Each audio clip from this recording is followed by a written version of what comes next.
we jokingly kind of started to call ourselves KMDC, the Kemora Manning Dance Collective. And at first I was like, LOL guys, you're so funny. And then I was like, wait, no, actually I like the idea of a collective, of saying I have a creative vision, I have something to say, and saying it. And so KMDC was born. I started KMDC because I really view dance and choreography through such a unique lens, and I want to showcase that with the world.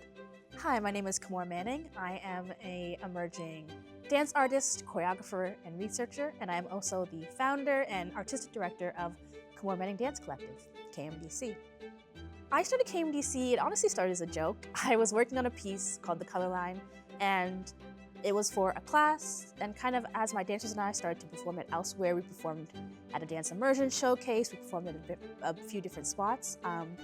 We jokingly kind of started to call ourselves KMDC, the Kemora Manning Dance Collective. I like to incorporate my upbringing. I started dancing at 4 into my choreography, and I was training in various styles. I did ballet, tap, jazz, I did it all, but the styles that stuck most significantly to me and kind of felt the most at home in my body were those Afro-diasporic dance forms, West African, Afro-Caribbean, modern, tap, these dance forms that were inspired by the diaspora and by the continent.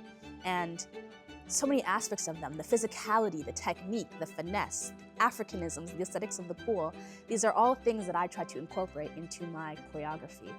Physicality is at the forefront, technique is at the forefront. I love working with dancers who, they enter a space and they're willing to just push their body and jump and roll and go wherever and really explore.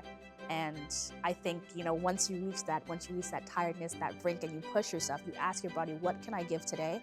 You can really tap into some magic. And that's what I try to do with my choreography. I view choreography almost through a cinematic lens. I try to craft my choreography with the audience in mind. I've been told I have a really clear choreographic language, which I take as a compliment because, I consider, is this the prologue, or is this the cold open? What does this tell the audience? How does the way the body's in the space kind of create a sort of mise en scène for the viewer? How do I use things? In the Western world, we read from right to left. So maybe if I want to communicate kind of a story, a passage of time, maybe I'll use traveling from right to left. I love a diagonal. There's just certain angles you can use that are just so strong and communicate something without you having to kind of beat it into somebody's head, that allows you to, effectively, clearly communicate what you're trying to say and still really play with the artistic vision. I love to explore themes of social justice, of politics in my work. I think no matter what I do, I wouldn't say I never make a fun dance, but I would say that no matter what I do, I want to say something with my work. I think there's a lot of people who create art for art's sake, and I think it's really beautiful, but that when I step forward and I say, this is my work, this is KMDC, I want it to really be making an impact. A lot of my works have been inspired by life experiences, by global experiences. I think my first ever work that I would ever consider a KMDC work was called Soul Nerve. And it explored how the vagus nerve system responds when you're a racialized person, viewing, the atrocities that racialized individuals face every day through your TV screen, through your phone screen, and how we, respond to that.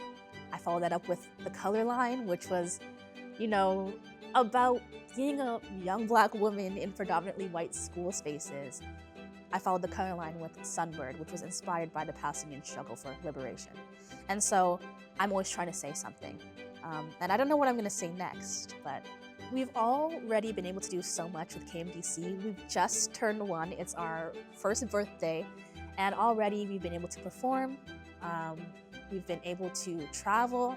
I took Sunbird to Jamaica as a part of an international conference on repair and reflections and reparations, and we got to close the conference in Kingston, Jamaica at the University of West Indies campus. And it was just beautiful to see people respond kind of in this academic setting to an artwork. And it really told me I'm always going to blend the academic with the artistic. I'm always going to blend the political with the social, with the artistic, the brain with the heart. And I'm looking forward to all that we do with KMDC. I think there's so many more opportunities waiting. I can't wait to tap into them. I can't wait to work with these dancers more, work with other dancers, explore and really push myself creatively. Where can I go? What do I do? I don't know, the world's my oyster, and I'm really looking forward to it. I also look forward to what KMDC can do. I look into the future and I see KMDC like 50 years old, and we're an established company, and we've been able to perform and tour, and I really want to tap into what I can do creatively. I've made a lot of group works, I've made a solo or two, and I want to expand. Thus far, a lot of my work has been no longer than about 12, 15 minutes, and I really want to push that envelope. What does a 20-minute piece look like for me? What does a 30-minute piece look like? And so I really want to carve a space in the Toronto dance scene and the global dance scene with KMDC, blending Afro-contemporary, Afro-modern, all these things, bringing back this kind of physicality to the dance space. And I have so many, mentors and examples of that within the Toronto dance scene, and I can't wait to, follow in their footsteps, but also create my own path.